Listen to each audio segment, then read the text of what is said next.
primeiro sermão que o Buda faz, ele coloca essas 4 nobres verdades. Nobres porque são verdades fundamentais do budismo e, na verdade, verdades fundamentais de como a gente percebe a realidade.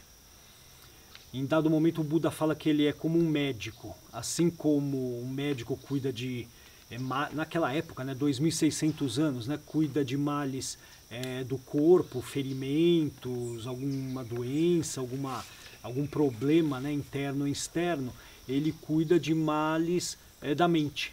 Ele fala dessa forma.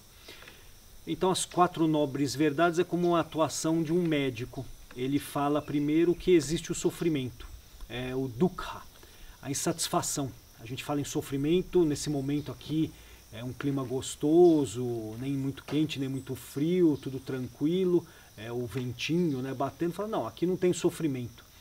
Mas o sofrimento é a insatisfação humana de, se tiver alguma situação ruim, a gente não querer aquela situação.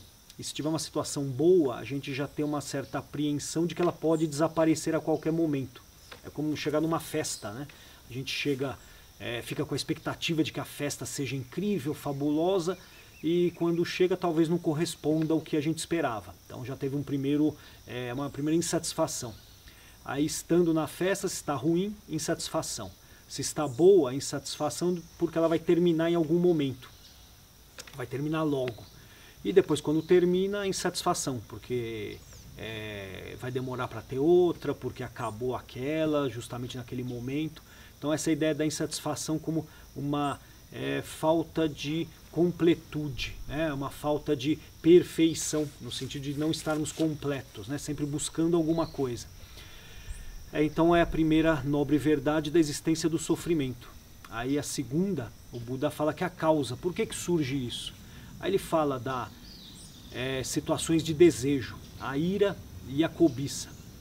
A cobiça é desejo positivo, querer agarrar algo e quando agarra, querer mais daquilo e querer por um tempo indefinido.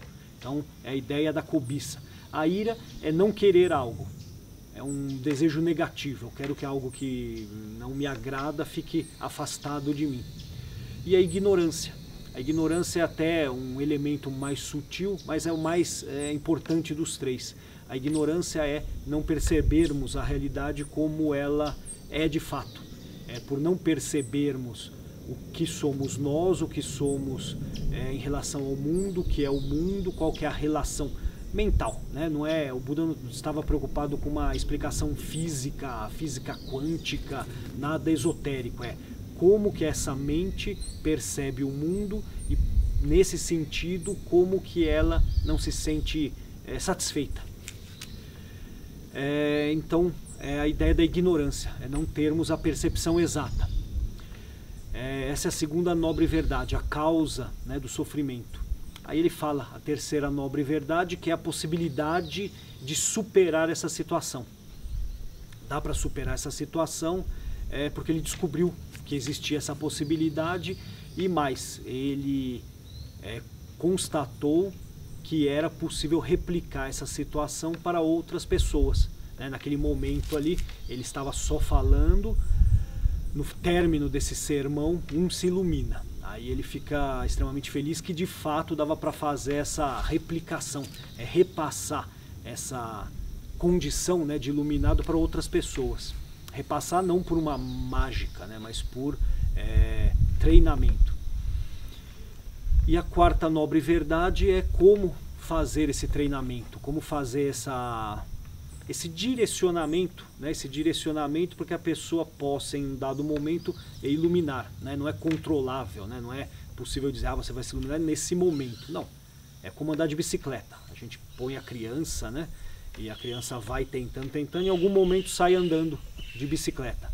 Depois que ocorre isso, a pessoa vai lembrar, a criança vai lembrar, no exato momento em que conseguiu andar um pouquinho ali, equilibrando, cai porque viu que estava andando e aí passa horas ali, dias, ela anda normalmente.